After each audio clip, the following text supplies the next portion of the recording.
नमस्ते दोस्तों, हमारा नाम डॉक्टर विक्रांत सिंह तोमर है। Project self incorporation USA Bharat और तपन चौरे फाउंडेशन की तरफ से आप सभी का हार्दिक स्वागत है।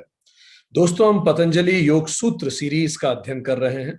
आज उसका छठा सेशन है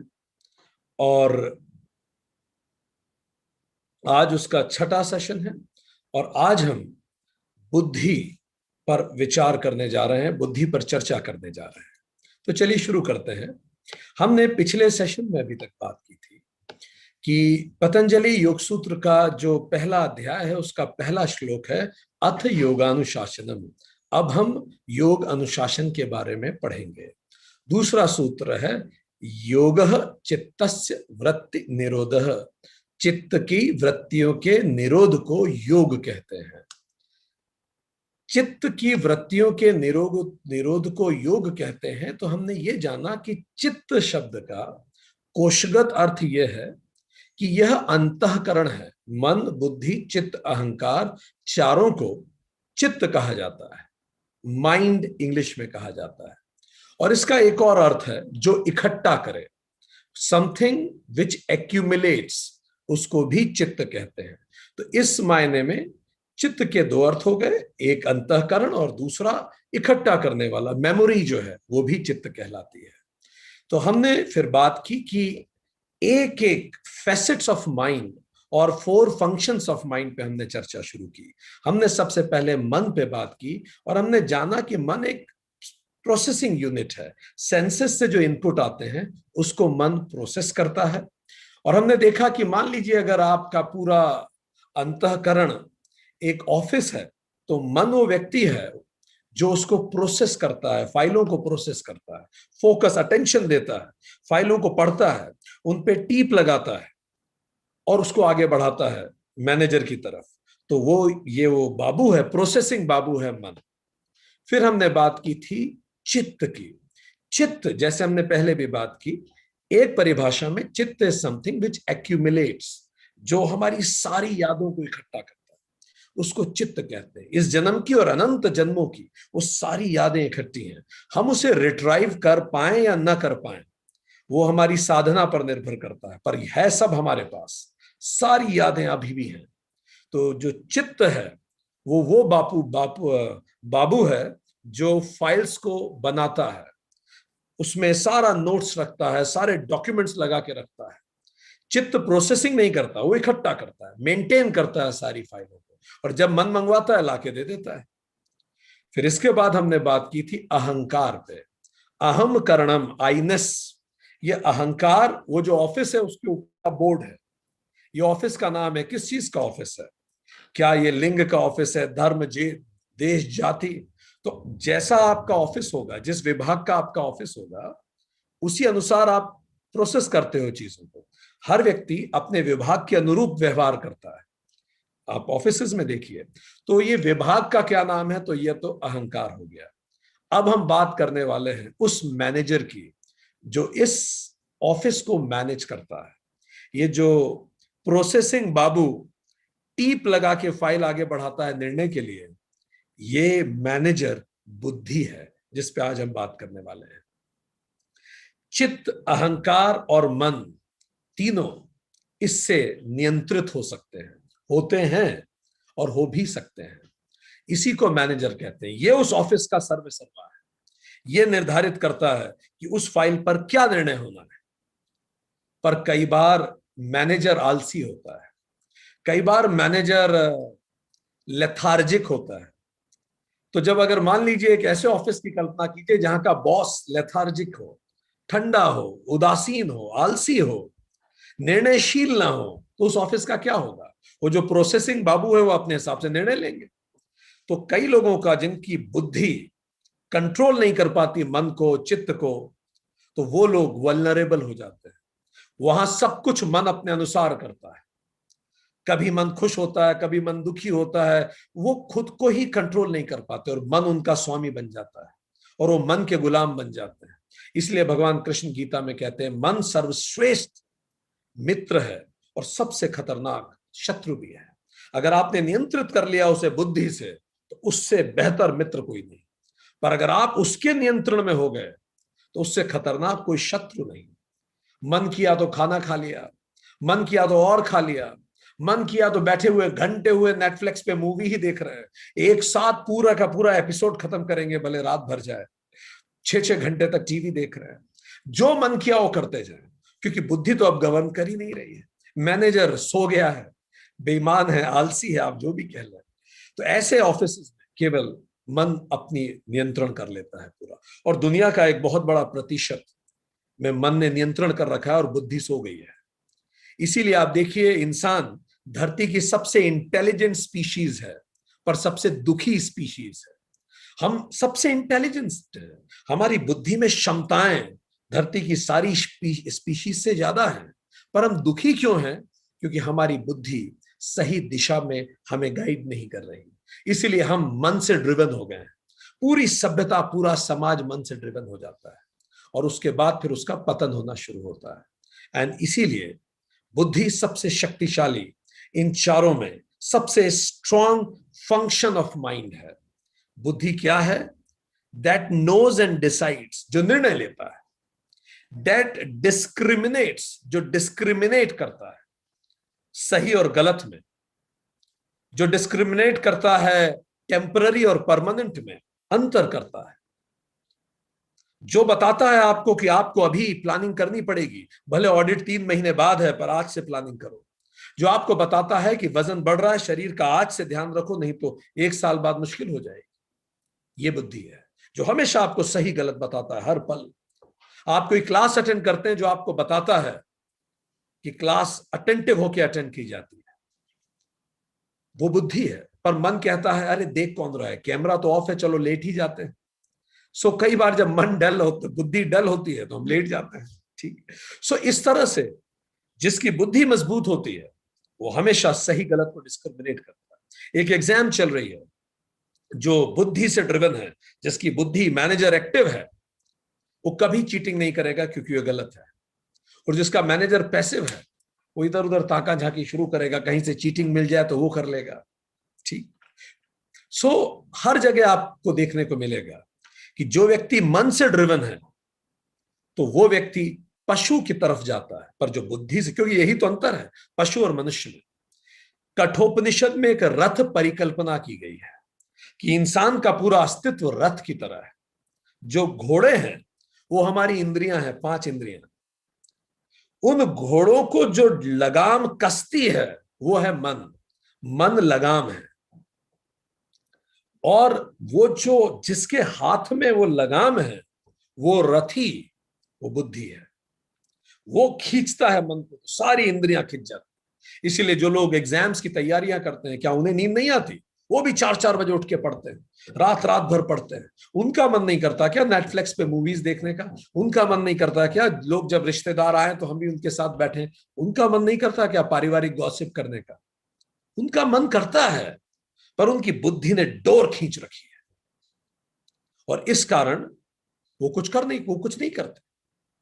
वो सही रास्ते पे आगे बढ़ते चले जाते हैं। एंड इसीलिए, और ये तो रथी है, सारथी, सारथी बुद्धि है, और जो रथ का स्वामी है, कठोपनिषद कहते हैं, वो हमारी आत्मा है, जो अंदर से प्रेरित करती है क्या सही क्या गलत। आत्मा बताती है, बुद्धि उसको एग्जीक्यूट करवाती है। पर जब हमारी बुद्धि डल हो जाती है, हम अपनी आत्मा की सुनते नहीं है, तो मन बेलगाम घोड़ों के साथ दौड़ता चला जाता है। सो बुद्धि इज समथिंग दैट जजेस, मैनेजर है। बुद्धि शब्द बुद्ध से बना है, वन हु इज अवेकन, जिसको ज्ञान हो गया, वो है बुद्ध। बुद्धि, बुद्ध। बीइंग माइंडफुल, माइंडफुल इसका मतलब ये कि वो फैकल्टी या वो फंक्शन हमारे माइंड का, जो बाकी तीनों फंक्शन को माइंड करे। जैसे क्लास मॉनिटर होता है, बोलते नहीं आप क्लास को माइंड करो, तो बुद्धि माइंड करती है। किस किस को? माइंड को माइंड करती है, मेमोरी को माइंड करती है। हर समय पुरानी यादें लेके दुखी नहीं होना, हाँ हाँ खत्म करो, चलो एक तरफ रखो, बहुत सोच लिया अब चुप हो जाओ। सो उसको भी माइंड करती है। सो तीसरा, अपने अहंकार को बुद्धि माइंड करती है।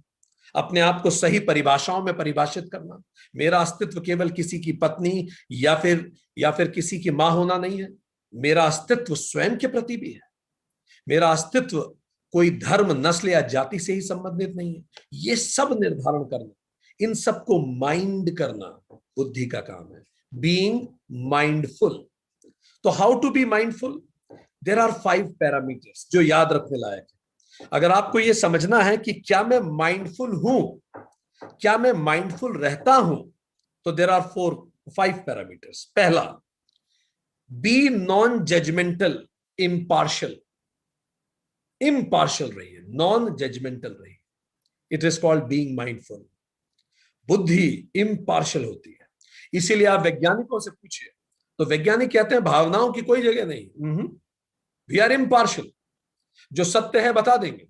भले बाइबल ने यह लिखा है कि हम भगवान के घर से ऊपर से हमें फेंका गया था नीचे, बट चार्ल्स डार्विन कहेंगे नहीं नहीं, हम बंदरों से बने। चार्ल्स डार्विन भले क्रिश्चियन है, बाइबल पढ़ते हैं, उसको मानते हैं, पर जो विज्ञान कह रहा है वो तो बताएंगे। Non judgement, impartial. Second, accept things as they are. चीजों को बिल्कुल वैसे स्वीकार करना जैसी वो है, बिल्कुल वैसे स्वीकार करना, उसको अपनी तरफ से रंग नहीं करना। हमने अहंकार में काफी बात की थी, colouring the things. Positive negative हम कैसे कलर करते हैं। तीसरा, notice thoughts and emotions as they occur. जैसे जैसे हमारे अंदर भाव आए हम उनको नोटिस करें। देखो अब मुझे गुस्सा आ रहा है, देखो अब मुझे अटैचमेंट फील हो रहा है। देखना शुरू करें, क्योंकि मैनेजर की नजर हर जगह होनी चाहिए। ठीक, ये देखो अब ये चित्त फाइल लेके आ रहा है, ये फाइल एक दुख दुख भरी याद की फाइल है।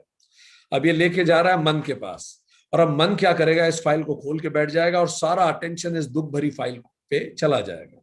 और इससे क्या होगा, अहंकार कहेगा देखो मेरे साथ कितना बुरा हुआ, मैं आईनेस।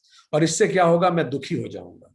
तो मैनेजर सब देख रहा है क्या चल रहा है अंदर, तो मैनेजर तुरंत चित्त को कहेगा नहीं अब इस फाइल को अपने पास रखो और वो वाली फाइल उठाओ, हाँ वो वाली जिसमें एक सुंदर याद है, हाँ वो लेके आओ जरा, अब वो जाके मन बाबू को दो। तो इसीलिए जो लोग माइंडफुल होते हैं वो खुश रहते हैं, वो फाइल ही नहीं आने देते। और जो माइंडलेस होते हैं वो हमेशा दुखी रहते हैं। कभी उनको कोई बुरी याद आ जाएगी, वो दुखी हो जाएगी, उनके मूड स्विंग्स होते चले रहेंगे, कुछ ट्रिगर हो जाएगा। ठीक। एंड चौथा, be full in the moment. मन की यह बात होती है, मन हमेशा पास्ट, प्रेजेंट में, फ्यूचर में ऐसे घूमता रहता है। ऐसा क्यों हो गया, अब क्या होगा, ऐसा क्यों हो गया, अब क्या होगा, बस यही मन की बात है। मन या तो पुरानी यादों को याद करके दुखी होता है, या भविष्य की चीजों से चिंतित होता रहता है। बुद्धि उसको सेंटर्ड करती है। Be full in the moment and then be observant. Observant रहे, जो भी अंदर हो रहा है उसका साक्षी बने। सो 5 चीजें इज बीइंग माइंडफुल। पहला, नॉन जजमेंटल हो जाए, किसी को जज ना करें, इम्पार्शियल हो जाए। दूसरा, accept things as they are. चीजों को वैसा स्वीकार करें जैसे वो हैं, अपनी तरफ से उनको रंगे ना। जो हमने अहंकार में पढ़ा था, ये मेरा वो तेरा, जब हम रंगने लगते हैं तो हमारे अंदर उस तरह के भाव आने लगते हैं। तीसरा, notice thoughts and emotions as they occur. Be observant कि अब गुस्सा आ रहा है।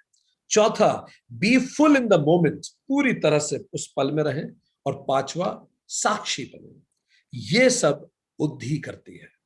हम आज एक माइंडफुलनेस मेडिटेशन करेंगे, पर यह मेडिटेशन हम आखिरी में करेंगे, जो आपको एक अंदाजा देगा कि इन 5 चीजों को कैसे किया जाता है। So will go for a mindful meditation. सो चलिए अभी आगे बढ़े। तो हमने कहा योगः चित्तस्य वृत्ति निरोधः। चित्त की वृत्तियों के निरोध को योग कहते हैं। तो अब अगला शब्द क्या है, चित्त की वृत्तियां। वृत्तियां चित्त की। तो चित्त की वृत्तियां क्या होती है? चित्त तो मतलब माइंड हो गया, उसके 4 फंक्शंस पे हमने बात कर ली। उसकी वृत्ति का अर्थ क्या हुआ? वृत्ति शब्द वृत्त से बना है। व्रत मतलब सर्कल, सर्कल मतलब repeated patterns, patterns of thoughts. So वृत्ति का मतलब thought patterns in the mind. हमारे दिमाग में जो विचारों के पैटर्न आते हैं उसी को वृत्तियां कहते हैं। मान लीजिए आपका माइंड पूरा एक तालाब की तरह है, उसमें जो लहरें उठ रही हैं बार बार, देखिए लहरें एक पैटर्न से उठती हैं ऐसे, उन लहरों को ही वृत्तियां कहते हैं, चित्त की वृत्तियां। हमारे चित्त में अलग अलग तरह के थॉट पैटर्न्स होते हैं हमारे दिमाग में, ठीक। कुछ वृत्तियां कलर्ड होती हैं अट्रैक्शन से, कुछ वृत्तियां कलर्ड होती हैं अवर्जन से, कुछ राग की वृत्तियां होती हैं, कुछ द्वेष की वृत्तियां होती हैं, और कुछ वृत्तियां न्यूट्रल होती हैं। चलिए अभी देखते हैं। वृत्तियां मतलब लहरें, थॉट पैटर्न्स। तो चलिए देखते हैं हमारे पास अभी राग के थॉट पैटर्न्स क्या हैं, ठीक है। परफेक्ट। नाउ अपने आप को बिल्कुल कंफर्टेबली रखिए, आराम से बैठिए। हम आपको बता रहे हैं आपके दिमाग में राग की वृत्तियां कौन कौन सी हैं, थॉट पैटर्न्स ऑफ अटैचमेंट, ठीक है। परफेक्ट।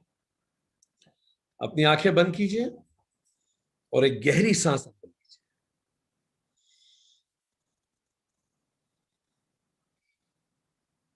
एक और गहरी सांस अंदर लीजिए, ब्रीद आउट। एक और गहरी सांस अंदर लीजिए, ब्रीद आउट। अब now in this relax state कोई भी एक पिछली बहुत खूबसूरत घटना याद कीजिए, बहुत अच्छी घटना जिसमें आप बहुत खुश थे, you were so happy, dilated, बहुत खुश थे आप। उस पल में जाइए, देखिए उस पल को,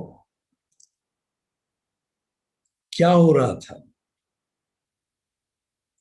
कौन कौन लोग थे, महसूस कीजिए उस पल को, कितने खुश थे आप, कैसे आपके चेहरे पे कब चमक थी उसको महसूस कीजिए, आपकी मुस्कान को महसूस कीजिए। एक खूबसूरत लम्हा आपके जीवन का, वेरी ब्यूटीफुल, महसूस कीजिए उसे, रहिए उसमें कुछ पल।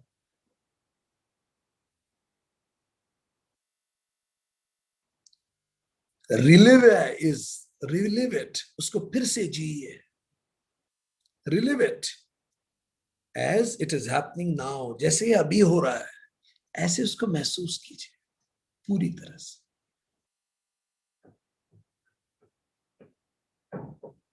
Perfect, good, excellent. और अब जैसे ही हम 1 से 3 कहेंगे आप वापस आना शुरू कीजिए वर्तमान में। 1, come back, 2, back, 3, come back. अब धीरे से आंखें खोलिए। ये जो आपने थॉट देखा, ये थॉट आपका कलर्ड ग्रीन कलर कर रखा है आपने, उस घटना को, उस विचार को थोड़ा सा याद कीजिए, थोड़ा सा याद कीजिए ये घटना कितनी पुरानी है जो आपने देखी। ये भी सोचिए कि क्यों सबसे खूबसूरत घटना के लिए मुझे इतने साल, इतने सप्ताह, इतने महीने पे पीछे जाना पड़ा। क्या मेरे कल में कोई खूबसूरत घटना नहीं थी? क्या आज से कोई खूबसूरत घटना हुई नहीं क्या मेरे जीवन में, आज सुबह से अभी तक? जरा नोटिस कीजिए और इस पे विचार कीजिएगा कि इतना पीछे क्यों जाना पड़ा, अगर मुझे पीछे जाना पड़ा तो ये था sum of the thoughts.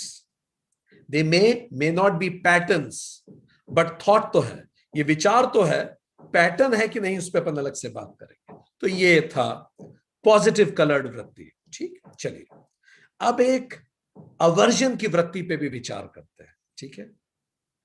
Now गहरी सांस अंदर लीजिए, आंखें बंद कीजिए, breathe in, breathe out, breathe in, breathe out, breathe in, breathe out, excellent. And now in this relaxed state I want you to think about one of the painful incident of your life. आपकी जिंदगी का एक दुखद पल याद कीजिए। आप बहुत दुखी थे,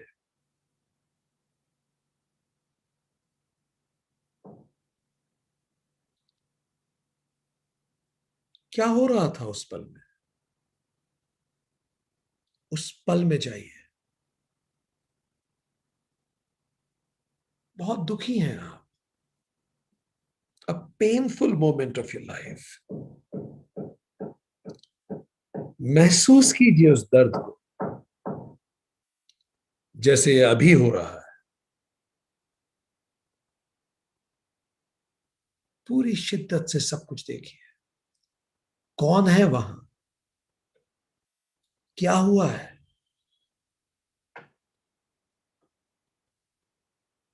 क्या महसूस कर रहे हैं आप?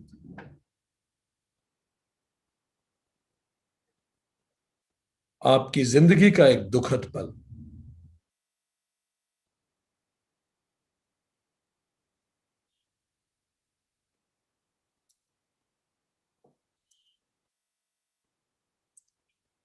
डूबिए उस, महसूस कीजिए।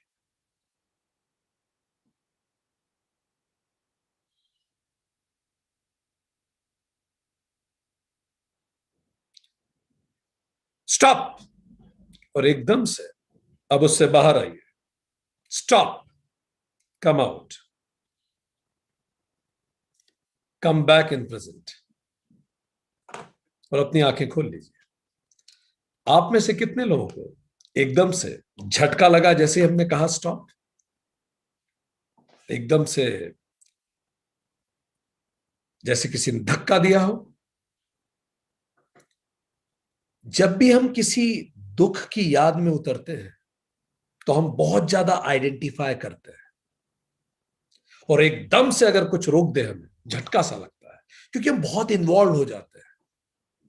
अभी हुआ क्या? बुद्धि ने एक दुख की फाइल मंगवाई, चित्त ने लाके सामने रख दी। और चूंकि बुद्धि ने मंगवाई थी, अभी बोला बुद्धि ने, हमने कहा, इंस्ट्रक्शन दिए, तो मन ने पूरा अटेंशन उस पर कर दिया। और अहंकार ने देखो बोला, देखो मेरे साथ क्या हुआ। ये हो रहा था मेरे अंदर। ये था थॉट्स ऑफ अवर्जन, जिसको हमने रेड पेंट कर रखा है। ठीक, परफेक्ट। चलिए, और अब हम फिर से एक न्यूट्रल थॉट के बारे में सोचेंगे। ठीक है, चलिए आंखें बंद कीजिए। Close your eyes. गहरी सांस अंदर लीजिए और छोड़िए। गहरी सांस अंदर लीजिए और छोड़िए। गहरी सांस अंदर लीजिए और छोड़िए। और अब किसी रोजमर्रा की घटना के बारे में विचार कीजिए जिसमें ना आप खुश होते हैं ना दुखी हैं। ऑर्डिनरी है, रोजमर्रा की बात है। ना प्रसन्नता का भाव है ना दुख का भाव है, बस होने का भाव है। न्यूट्रल है। जाइए उस समय। आप सहज हैं, ना प्रसन्न है ना दुखी है, बस हैं। कोई रंग नहीं, ना अट्रैक्शन ना अवर्जन, कुछ नहीं।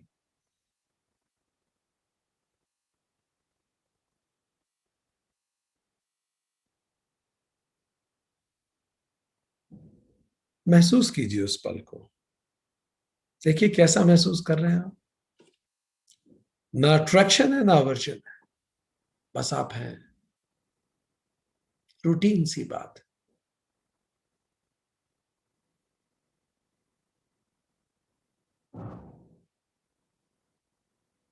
बहुत अच्छा। और अब धीरे धीरे लौट आइए। जैसे हम 1 से 3 गिने। 1, वापस आइए। 2, वापस आइए। 3, आ जाइए। तो अब आपने देखा कि हमारे चित्त में अलग अलग रंग की वृत्तियां हैं।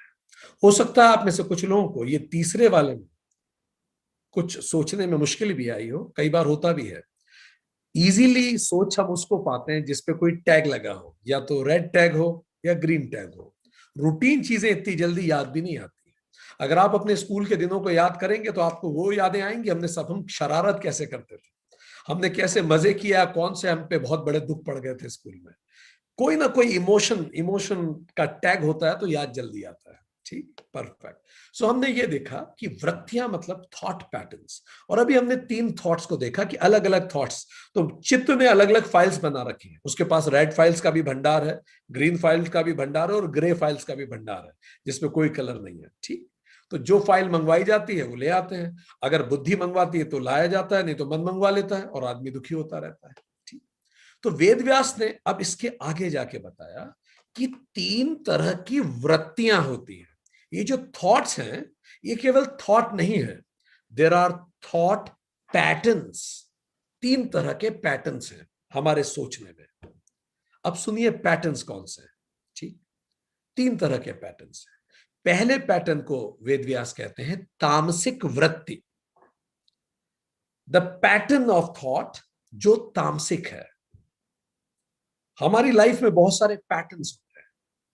तो तामसिक पैटर्न्स क्या है? पैटर्न मतलब जो बार बार रिपीट होते रहते हैं। जैसे काम टालना कई लोगों का पैटर्न होता है, कल करेंगे यार, आज कौन करे, अच्छा वो करना है कल करेंगे, तो ये तामसिक पैटर्न है। ठीक, बड़ी ऊर्जा से काम चालू करते हैं कई लोग, पर बीच में छोड़ देते हैं। हाथ खड़ा करते जाइए जो जो आप पे लागू होता जाए। ठीक है, be very honest with your self. ठीक, कई लोग बड़ी जोश से काम चालू करते हैं और कुछ बीच में ठंडे पड़ जाते हैं। ये भी पैटर्न, ये तामसिक पैटर्न है। शुरू में तो बड़ा जोश रहता है, फिर तमस बढ़ता है और हम ठंडे पड़ जाते हैं। हर जगह लेट हो जाना, ये भी पैटर्न है, रिपीटेड, हर बार यही होता है। कहीं भी मुझे भेजो, मैं 5 मिनट तो लेट होऊंगा ही होऊंगा। क्या आपके पास ऐसा पैटर्न है लेट होने का? ये सब तामसिक पैटर्न है। कंफ्यूजन, मैं कंफ्यूज ही रहता हूं।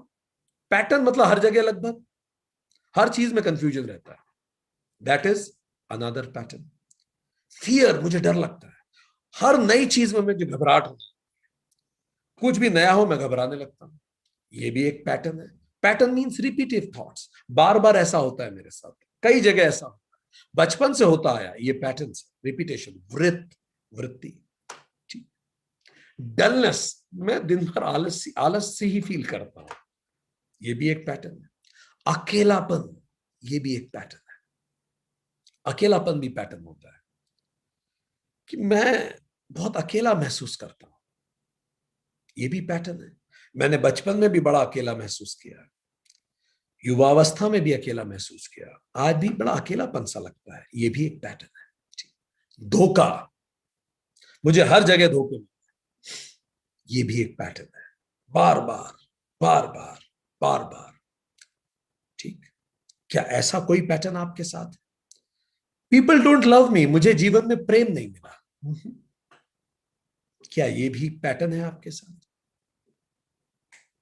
आप भले हाथ खड़ा ना भी करें, अपने मन से पूछिए और उत्तर, जो जो बातें हमें हमारी आपको ठीक लग रही है वो शब्द लिखते जाए कि हाँ ये पैटर्न मुझे मेरे में दिखता है, बार बार मुझे लगता है ये बात। ठीक, इस पैटर्न को वेद व्यास ने कहा ये तामसिक पैटर्न है। ठीक, इस तरह के विचार, ये तामसिक पैटर्न है। फिर होता है राजसिक पैटर्न।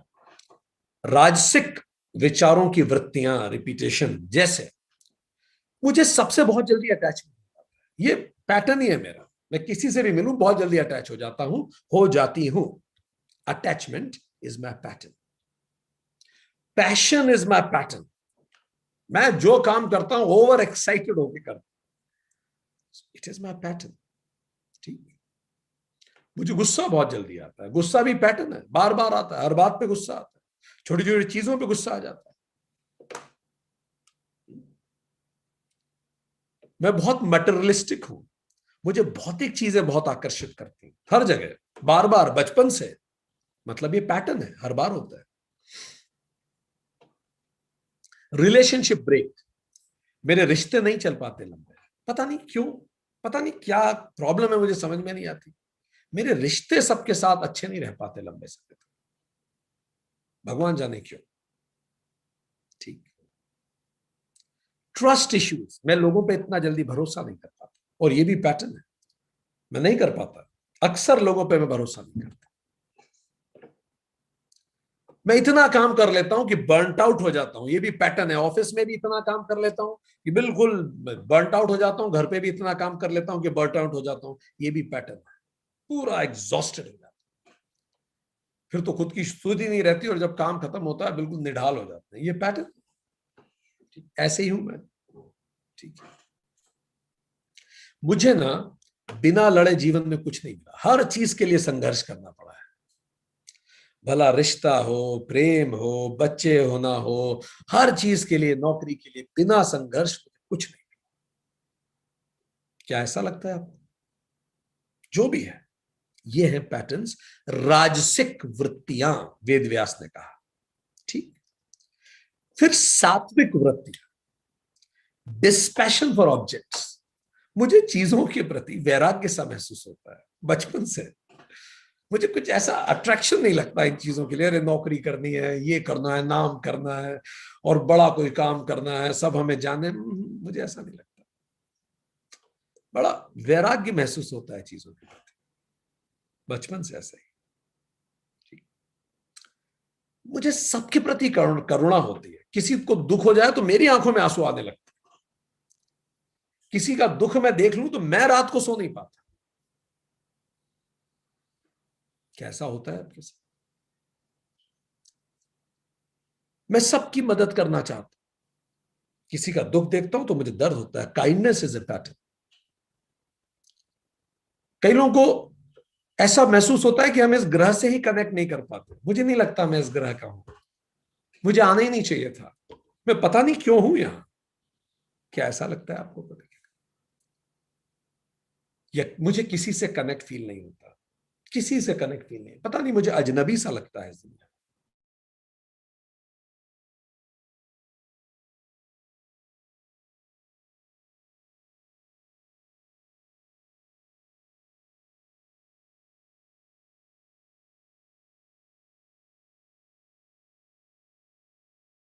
वृत्तियां, ये जीवन के व्रत हैं। ठीक। इसी के कारण हम बोलते हैं नॉट अगेन। अरे यार फिर से वही, वाई मी गॉड, मेरे साथ ही हमेशा ऐसा क्यों होता है? ये थॉट्स क्या है? ये वृत्तियां ही तो है। हमेशा ऐसा क्यों होता है? ठीक। पैटर्न है मेरी एक लाइफ में, हर बार यही होता है मेरे साथ। ठीक। हर बार मैं अंतिम मोमेंट तक पहुंचता हूं, अंतिम मोमेंट तक पहुंचता हूं और फिर फेल हो जाता हूं। ऐसे ही होता है मेरे साथ। मैं बिल्कुल आखिरी मोमेंट तक सफलता होता रहेगा, फिर फेल। सो ये जो पैटर्न्स ऑफ लाइफ है, जीवन का वृत्त है, पूरी सृष्टि वृत्त में घूम रही है, सर्कल है। There is a pattern in everything. धरती भी घूम रही है, there is a pattern. Orbit में घूम रही है, देयर इज ए पैटर्न। हम भी जन्म मृत्यु के सर्कल में, चक्र में घूम रहे हैं, पैटर्न है। और इन पैटर्न से मुक्ति ही मोक्ष है। मैं इन पैटर्न से मुक्त हो जाऊं, क्योंकि पैटर्न मुझसे वो करवा लेते हैं जो मैं करना ना भी चाहूं। मैं नहीं चाहता आलसी होना, पर क्या करूं, पैटर्न है। मैं नहीं चाहता जरूरत से ज्यादा खाना, पर क्या करूं, पैटर्न है। मैं नहीं चाहता गुस्सा करूं, रोज सुबह उठ के सोचता हूं आज से गुस्सा नहीं करूंगा, पर क्या करूं, करवा लेते हैं पैटर्न्स। गीता में भगवान कृष्ण भी कहते हैं, अर्जुन ये जो त्रिगुण है तुमसे करवा लेंगे। तुम्हें लगता है, याद कीजिए अध्याय 17, तुम्हें लगता है तुम नहीं करोगे, तुम सब कर लोगे गुण के वश में आकर। बंधे हुए हो तुम इन गुणों से। ये पैटर्न्स हैं, and they will make you do it, habitually you do it. और इन पैटर्न को से मुक्त अगर आप हो गए तो ये मोक्ष है। और अगर आपने इन पैटर्न को रोक दिया, मुक्त नहीं हुए, रोक दिया कुछ समय के लिए, ये स्थिरता ही समाधि है। समाधि मतलब रोक देना। मैंने रोक दिया। चित्तस्य वृत्ति निरोधः, stop and still, that is samadhi. कोई थॉट पैटर्न नहीं आ रहा है, नो पैटर्न्स। और जब मैं इसको खत्म ही कर देता हूं तो मोक्ष, निर्वाण हो जाता है, इहलाम हो जाता है। चित्त वृत्ति निरोधः योग है। तो ये पैटर्न्स क्यों होते हैं? There are there are preachers. पहले तो हम ये जाने कि ये बुरे नहीं हैं, ये हमारे प्रीचर्स हैं। Patterns are preachers. हम बार बार आते हैं, उन्हीं गलतियों को दोहराते हैं जब तक हम सीख न लें। हर बार आएंगे, वही गलतियां करेंगे। अपने जीवन को भी पलट के तो देखिए, कितनी सारी गलतियां कर रखी, वो ही एक ही तरह का गलतियां बार। पूरा आपका ये जन्म भी शायद एक पैटर्न का ही रिजल्ट हो। ठीक, वन थिंग, अगर आप इतिहास पढ़ें, हम हिस्ट्री के स्टूडेंट भी रहे, अगर आप हिस्ट्री पढ़ें तो इतिहास से केवल हम एक चीज सीखते हैं कि इतिहास से हम कुछ नहीं सीखते, वही गलतियां बारंबार दोहराई गई। वैसे ही नई नई सिविलाइजेशन आई, नए विचार आए, बहुत बड़ी बड़ी सिविलाइजेशन बनी, सभ्यताएं बनी, बहुत रिच हुई, अमीर हुई, फिर उनमें कुरीतियां आ गई, उनमें मद आ गया, उनमें अहंकार आ गया, कुरीतियां आ गई, और वो अपने ही बोझ की तरह डल के फिर खत्म हो गई। फिर नई सभ्यता आई, नए विचार आए, फिर वो खत्म हो गए। देयर इज एक तरह की गलतियां हजारों बार मानवता ने दोहराई है। पैटर्न है, पूरी सिविलाइजेशन भी पैटर्न्स को फॉलो करती है। Patterns are the partners of growth, friends. We evolve, we learn with it. वो बुरे नहीं है ये पैटर्न्स, ये मस्ट है कि हम इनको आइडेंटिफाई करें। वो हमारे ग्रोथ के पार्टनर्स, इससे हम इवॉल्व होते हैं। ये तब तक रिपीट होते रहेंगे जब तक हम सबक न सीख लें। तो अगर आप जिंदगी में कोई चीज नहीं चाहते और आप चाहते हैं पैटर्न मेरा ब्रेक हो, तो सबक जल्दी सीखिए। अगर सबक आपने सीख लिया तो पैटर्न उसी पल ब्रेक, और नहीं सीखा तो तब तक रिपीट होता रहेगा। इतनी खूबसूरत यूनिवर्सिटी है ये दुनिया, आपको बिल्कुल भी बेईमानी से पास नहीं होने दिया जाएगा। वही परिस्थितियां बार बार आएंगी जब तक आप उन्हें जीत ना लें। कितना ही बचने की कोशिश करें, ऐसे लोग आपके सामने आके खड़े होंगे जो आपको फिर से वो पैटर्न की याद दिलाएंगे। वो परिस्थितियां बार बार बनेंगी आपके लिए, और जिस पर आप जीत गए, आप देखेंगे कि आप चाहेंगे तो भी वो परिस्थितियां नहीं आएंगी आपके साथ, ना वो लोग होंगे, वो सब खत्म हो जाएगा जैसे था ही नहीं कभी। और आप पलट के देखेंगे तो आपको लगेगा मैं भी पता नहीं क्यों इन चीजों में इतना परेशान था। Patterns are the pointers of promotion, ये आपके प्रमोशन के पॉइंटर्स हैं। आपकी एनर्जी वहां ब्लॉक रहती है, we need to break the pattern free, and उससे हमारी एनर्जी रिलीज होती है और फिर हम ग्रोथ करते हैं। पर फिर इन पैटर्न्स को ब्रेक क्यों नहीं कर पाते? क्यों? क्योंकि हम हमेशा हर परेशानी के लिए वातावरण या दूसरों में कमियां निकालते रहते हैं। ईमानदारी से सोचिएगा, 90% केसेस में पैटर्न्स में हमेशा दूसरों की कमियां निकालते हैं। मुझे गुस्सा आया क्योंकि उसने ऐसा किया, मुझे इरिटेशन हुआ क्योंकि उसने ऐसा किया, मुझे ये लगा क्योंकि वातावरण में ऐसा, मुझे ये हुआ क्योंकि उसने ऐसा किया। तो प्रॉब्लम यह है कि जब हम दूसरों में ही कमियां निकालते रहेंगे तो हम खुद कहां सीखेंगे, और जब हम सीखेंगे नहीं तो पैटर्न रिपीट होते रहेंगे, वही चीजें बार बार होंगी, वही चीजें बार बार होंगी। जो चीज आपको अपने माताजी में बिल्कुल पसंद नहीं, एक व्यक्ति है हमारे मेंटी हैं, उनकी माताजी बहुत सरेंडर करती थी अपने उनके पिताजी के सामने। पिताजी जो कहते थे माताजी को करना पड़ता था, मन से बेमन से, और उन्हें बात देख के बहुत गुस्सा आता था, और वो अपनी माताजी को बिल्कुल पसंद नहीं करते थे इस बात के लिए। She was a lady, she never liked her parents for this. उसकी माता को हमेशा बोलती थी कि तुम कैसी महिला हो, तुम इस रिलेशन को ब्रेक क्यों नहीं करते, go out of this relationship, इतना तुम्हें परेशान करते हैं। This girl got married, she also got the same kind of husband, she attracted the pattern again उसको, and then she became a revolt, उसने revolt भी किया, she entered into third relationship, again she got this kind of thing, that a deception in relationship, it became a pattern, deception of relationship। ठीक, so ये हर बार होता रहता है। Kid, जब हम छोटे थे तो हमें क्या लगता था, मेरे दोस्त को बदलने की जरूरत है। जब मैं टीन एज में आया तो मुझे क्या लगता है, मेरे माता पिता को बदलने की जरूरत है। जब मैं एडल्ट हुआ तो क्या लगता है, मेरे बॉस या मेरी कंपनी को बदलने की जरूरत है। जब मैं और मैच्योर हुआ मुझे क्या लगता है, दुनिया को बदलाव की जरूरत है।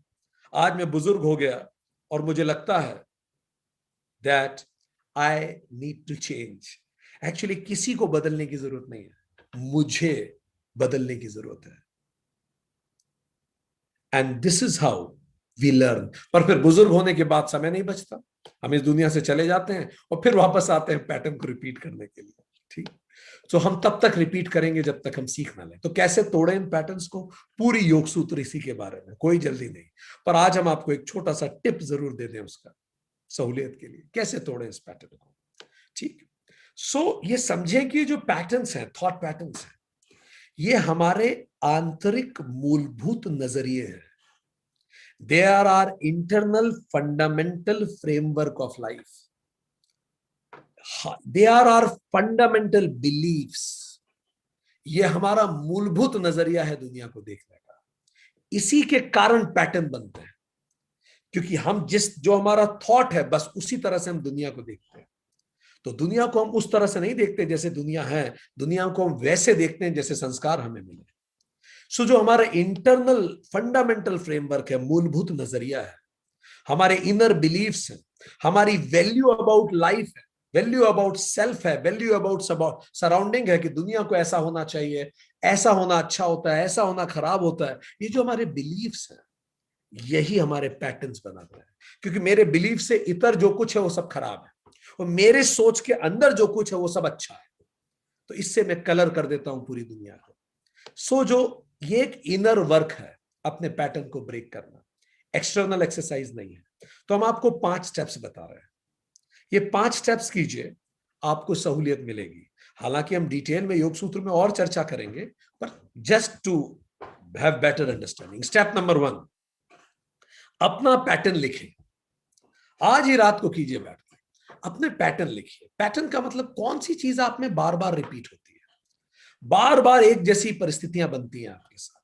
हमने आपको बहुत सारे उदाहरण दिए सात्विक, राजसिक, तामसिक पैटर्न के, उनमें से या कुछ और। ठीक। जैसे ये पैटर्न की मुझे लगता है हर बार लोगों ने मुझे यूज किया, I am being used by people, और मुझे लगता है ऑफिस में भी यही हो रहा है, घर में भी यही हो रहा है, सब तरफ रिश्तों में भी यही हो रहा है। ठीक। सो स्टेप 1, अपने पैटर्न लिखिए। जो भी, कोई भी एक पैटर्न भी ढूंढ ले तो भी बहुत है, 2 3 4 पैटर्न भी लिख सकते हैं। ठीक, लिख लिया आपने पैटर्न, ये लिखा कि मुझे लगता है कि मुझे मेरा बहुत पीपल यूज में, ठीक, मेरी अच्छाई का गलत फायदा उठाते हैं, ये पैटर्न है, बचपन से होता है। स्टेप 2, अब उन फैक्टर्स को लिखिए जिनके कारण वो स्थिति बनती है। क्या क्या फैक्टर्स, क्या क्या कारण है जिनके कारण वो स्थिति बनी। जैसे लोग मुझे रिक्वेस्ट करते हैं कि प्लीज ये मेरा काम कर दोगे क्या, तो मैं कर देती हूं, कर देता हूं।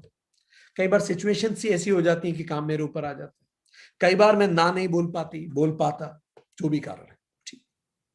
या कई बार मुझे लगता है ये मेरा ही काम है, जबकि वो होता नहीं। जो भी कारण आपको लगते हैं, क्या कारण है उन फैक्टर्स के पीछे, ठीक, उन उन स्थिति के पीछे। फिर स्टेप 3, अभी आपने लिखे 4 कारण, जो भी आपका आपने देखा, जो भी पैटर्न था, पैटर्न के आपने फैक्टर्स लिखे।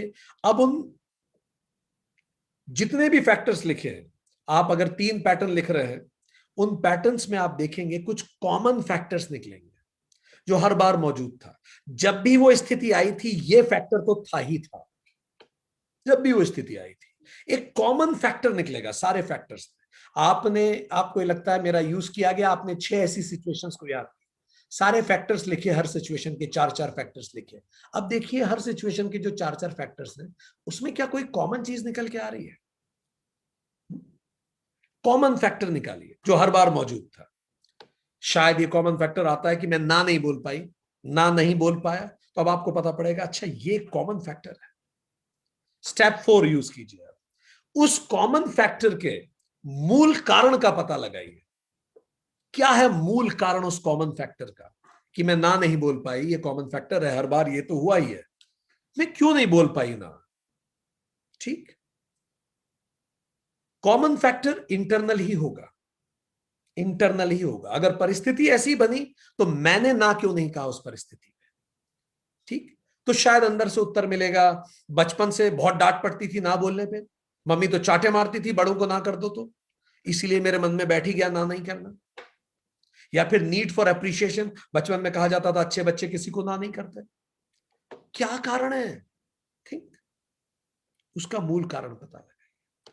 फिर आइए स्टेप 5, उस मूल कारण के निवारण हेतु एक योजना बनाइए, प्लान बनाइए। अब एक प्लान बनाइए कि कैसे मैं ना बोलना शुरू करूं। लिख के रखिए क्या क्या अच्छे शब्द से मैं बोल सकती हूँ कि यस मुझे बहुत अच्छा लगेगा अगर मैं करती, पर मेरे पास ऑलरेडी ये वर्क है। कैसे पोलाइटली ना बोला जा सकता है। इन 5 फैक्टर्स मेथड्स को, आप 5 स्टेप मेथड को यूज कीजिए, आप देखेंगे कि आपके पैटर्न कमजोर होने लगेंगे। और बाकी तो पूरी योग सूत्र इसी पे है। तो ये चित्त की वृत्तियां हैं। तो हमने ये पढ़ा कि चित्त की वृत्तियों के निरोध को योग कहते हैं।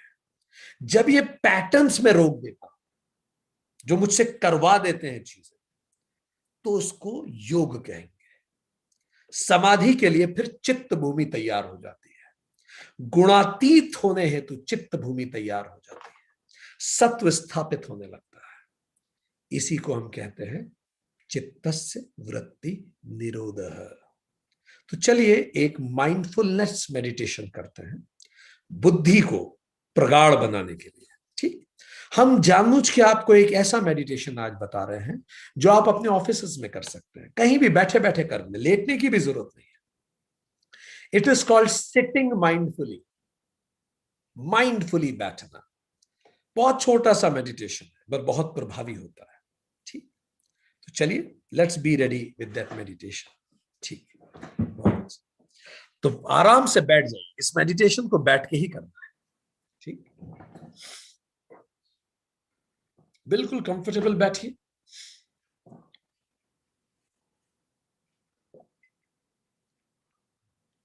एक गहरी सांस अंदर लीजिए, गहरी सांस बाहर कीजिए, गहरी सांस अंदर लीजिए, बाहर कीजिए, अंदर लीजिए, बाहर कीजिए। बहुत अच्छा।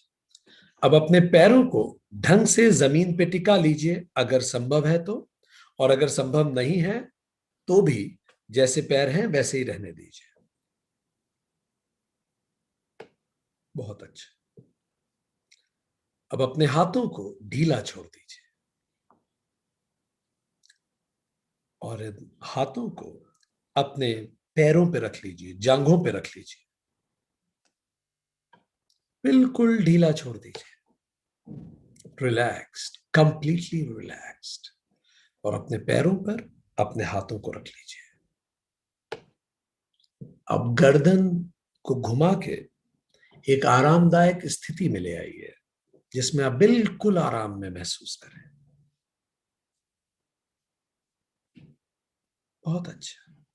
अब एक गहरी सांस लें और उसे मुंह से छोड़ें। एक गहरी सांस लीजिए और मुंह से रिलीज कीजिए। फिर से एक गहरी सांस लीजिए और फिर उसको मुंह से छोड़िए। बहुत अच्छा। अब ध्यान दीजिए, जिस कुर्सी, पलंग, सोफा या स्थान पर आप बैठे हैं वो आपको कैसा महसूस हो रहा है। ध्यान दीजिए, आंखें बंद रहने दीजिए, बस अपनी चेतना को उस तरफ ले जाइए। जिस कुर्सी, पलंग या स्थान पर आप बैठे हैं कैसा महसूस हो रहा है। आपको उसका स्पर्श कैसा महसूस हो रहा है। अगर आपकी पीठ पे कुछ टिका है तो उसके स्पर्श पे ध्यान दीजिए, कैसा महसूस हो रहा है। बस केवल देखिए, केवल साक्षी बनिए। और अब अपने आसपास की ध्वनियों को ध्यान से सुनिए। पूरा अटेंशन आसपास की ध्वनियों पर ले जाइए। आप क्या सुन रहे हैं। घड़ी की टिक टिक, या ट्रैफिक की कोई आवाज, या खिड़की के बाहर से आती कोई आवाज, या फ्रीज या एसी की कोई आवाज। जो सुनाई दे रहा है उसे सुनिए, बस साक्षी बनिए, बस सुनिए, गौर कीजिए।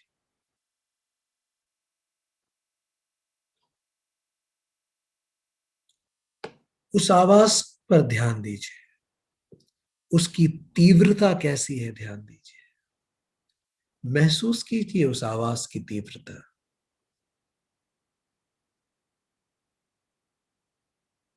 उसकी लय कैसी है उस आवाज की। केवल साक्षी बनिए, उसकी टोन, पिच, उस आवाज पे ध्यान दीजिए।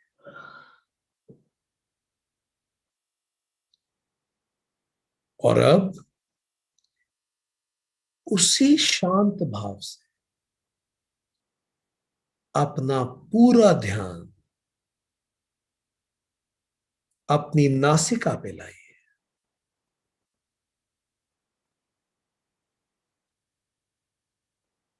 और सूंघने का प्रयास कीजिए।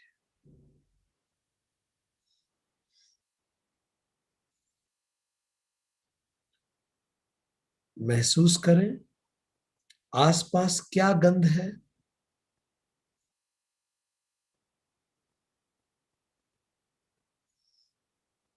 आपके परफ्यूम की गंध, या फिर घास की, मिट्टी की, खाने की, या और कोई गंध। महसूस कीजिए, बस साक्षी बने।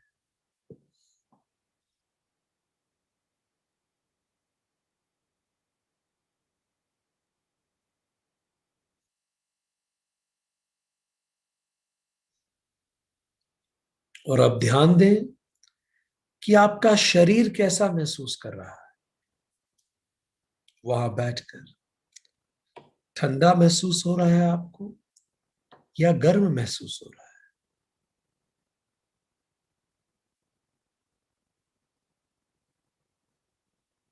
आपके आसपास की जो वायु है वो आपकी त्वचा को छू रही है।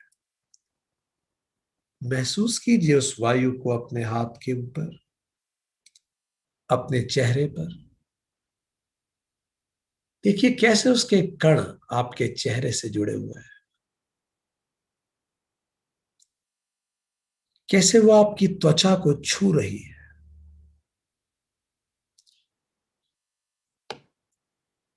कैसी महसूस हो रही है वो हवा। केवल साक्षी बने, महसूस करें।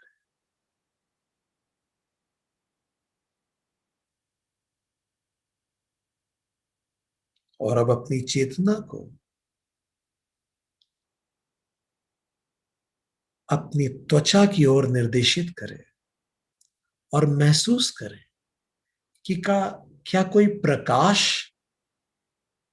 आपकी त्वचा पर पड़ रहा है। ट्यूबलाइट का, सूर्य का, बल्ब का।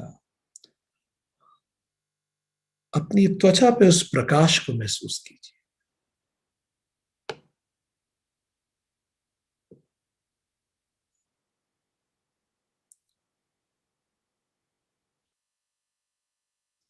क्या आप पूरी तरह से शांत और रिलैक्स्ड हैं। महसूस कीजिए कि क्या आप पूरी तरह से शांत या रिलैक्स्ड हैं, या शरीर में कोई तनाव है। पीठ पर, हाथ में, गले में। क्या शरीर के किसी अंग में कोई तनाव है।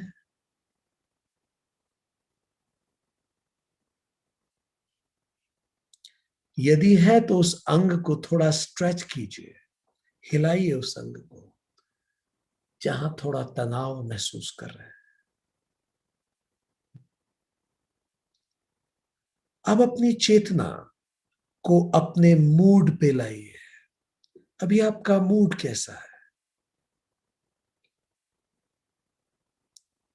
केवल देखिए, नोटिस कीजिए, साक्षी बनिए।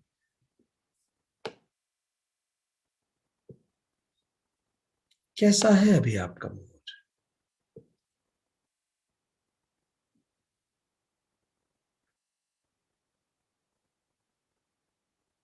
और अब अपनी सांसों पर ध्यान दें।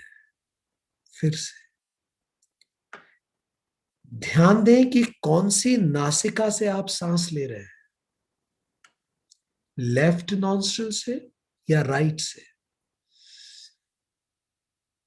एक गहरी सांस लेके महसूस कीजिए कि कौन सी नासिका से आप सांस ले रहे हैं। गहरी सांस।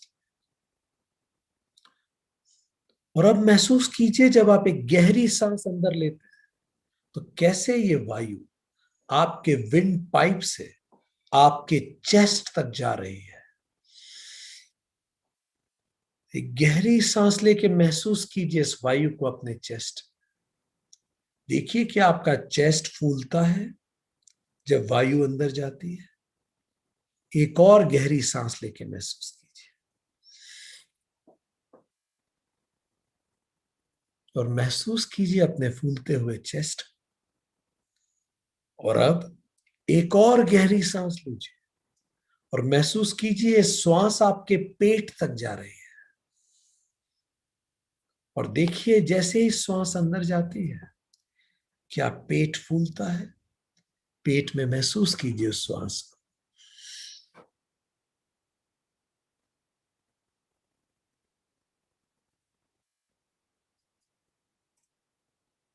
एक बार फिर सांस लीजिए। कैसे गहरी सांस आपकी छाती से होते हुए पेट तक जा रही है। पेट फूल रहा है फिर अंदर जा रहा है। कुछ पल के लिए गहरी श्वास लेते रहिए। चेस्ट तक, चेस्ट के आगे पेट तक लेके जाइए। फिर रिलीज कीजिए। फिर गहरी सांस लीजिए। फिर रिलीज कीजिए। Completely relaxed. हर गहरी सांस आपको और रिलैक्स कर रही है। पूरा शरीर तरोताजा हो रहा है। हर गहरी सांस से इस पूरी कायनात की ऊर्जा आपके अंदर आ रही है। और जब आप सांस बाहर छोड़ रहे हैं तो आपका सारा तनाव, सारी परेशानियां बाहर जा रही है। गहरी सांस अंदर लीजिए और सारी ऊर्जा अपने शरीर के अंदर महसूस कीजिए। और जैसे ही आप सांस बाहर निकालें सारा तनाव और परेशानी आपकी सांस के साथ बाहर जा रही है। Breathe in positivity, breathe out all the stress. Breathe in positivity, breathe out all the stress.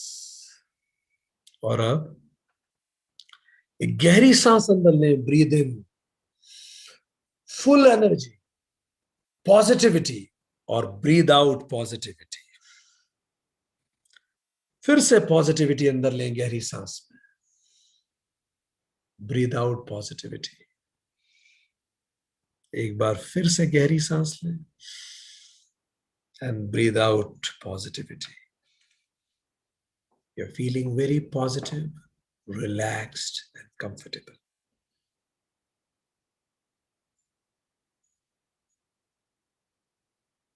कुछ पल के लिए शांत हो जाइए और जब भी तैयार हो अपनी आंखें खोल लीजिए।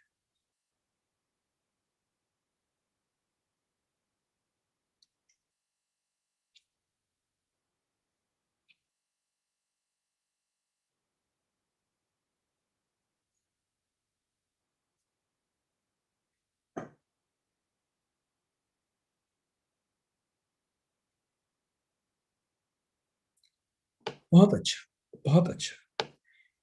This is called mindfulness meditation.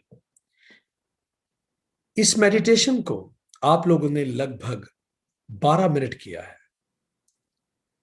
पर कई बार इसको करते समय लगता है कि कुछ ही पल बीते हैं।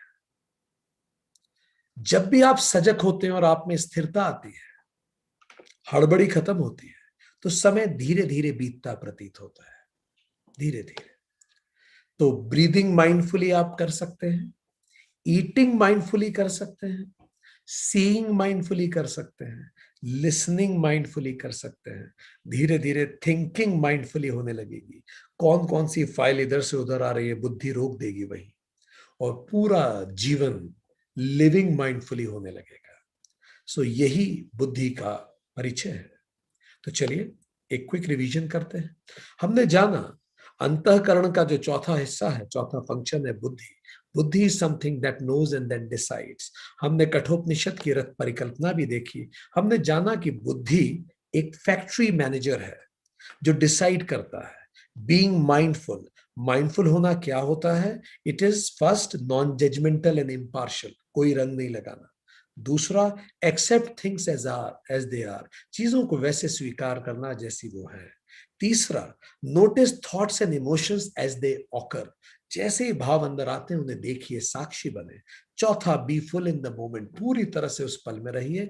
पांचवा, बी ऑब्जर्वेंट, और ऑब्जर्व करते रहिए। हमने उसके बाद एक माइंडफुल मेडिटेशन से देखा कि कैसे हम sitting, breathing, eating, seeing, listening, thinking, complete living mindfully कर सकते हैं। हम ये सब कर सकते हैं। इसके बाद फिर हमने देखा कि जैसा योग चित्तस्य वृत्ति निरोध, तो वृत्ति का अर्थ होता है वृत्त से बना पैटर्न्स ऑफ थॉट्स। अलग अलग तरह के वृत्त होते हैं। तो इसको हमने कहा कि जैसे इसमें पॉजिटिव वृत्तियां होती हैं, नेगेटिव होती हैं, और न्यूट्रल वृत्तियां भी होती हैं। तो हमने छोटे छोटे से मेडिटेशन से तीनों को देखा, thought, positive thought patterns, negative and neutral thought patterns. हमने ये भी देखा कि वेद व्यास जी ने बताया ये वृत्तियां तीन तरह की होती हैं, तामसिक, राजसिक और सात्विक। हमने इसके उदाहरण देखे अलग अलग। फिर हमने ये बात की कि ये जो तीनों तरह की वृत्तियां होती हैं इनको नियंत्रण कैसे किया जाए। तो हमने ये जाना कि जो वृत्तियां हैं ये they are the partners of growth. पूरा जगत वृत्ति में है। हमारा जीवन मरण का चक्र भी एक वृत्ति ही है। इन वृत्तियों से मुक्ति मोक्ष है, इनको रोक देना समाधि है। हमने जाना पैटर्न्स आर प्रीचर्स, वो तब तक आते रहेंगे जब तक हम नहीं सीख लेते। हमने जाना patterns are the partners of growth also, they make us evolve, and patterns are the pointers for promotion, कि कहाँ एनर्जी ब्लॉक है उसका ये पॉइंटर है, आप उसको रिलीज कीजिए। पर समस्या ये होती है हम पूरे समय ही दूसरों में गलतियां निकालते रहते हैं, तो हम कभी सीखते ही नहीं है। इसीलिए हम क्या करें, हम फोकस खुद पे करें, क्योंकि ये इंटरनल पैटर्न्स है। हम बदलेंगे, जग बदलेगा। पैटर्न हमारे आंतरिक मूलभूत नजरियों से जन्म लेते हैं। हमारे basic beliefs of life about self and surrounding, वही हमारे पैटर्न्स का कारण होते हैं। तो कैसे इसको खत्म करें? एक तरीका हो सकता है अपने पैटर्न लिखें। कौन कौन सी स्थितियां बार बार बनी, स्टेप 1। स्टेप 2, उन पैटर्न्स किन कारणों से बने वो कारण लिखिए। स्टेप 3, उन कारणों में से कॉमन कारक कौन से हैं जो हर बार वही कारण है, उनको निकालिए स्टेप 3 में। स्टेप 4, उन कॉमन कारकों के मूल कारण पता लगाइए, क्यों है वो, मैं ऐसा क्यों हो रहा है बार बार। जब आपको मूल कारण पता लगेगा, स्टेप 5, उस कारण के निवारण की आप योजना बनाइए, जैसे हमने आपको एक उदाहरण देके भी बताया। एंड जब आप इसकी एक योजना बना पाएंगे तब आप उन पैटर्न्स को ब्रेक करने की तरफ आगे बढ़ पाएंगे। सो आज, और जब हम इन पैटर्न्स को ब्रेक कर लेते हैं तभी कहा जाता है निरोध हुआ। योग चित्तस्य वृत्ति निरोध, और समाधि के लिए चित्त भूमि तैयार हुई, गुणातीत होने के लिए चित्त भूमि तैयार हुई। आज के लिए इतना ही।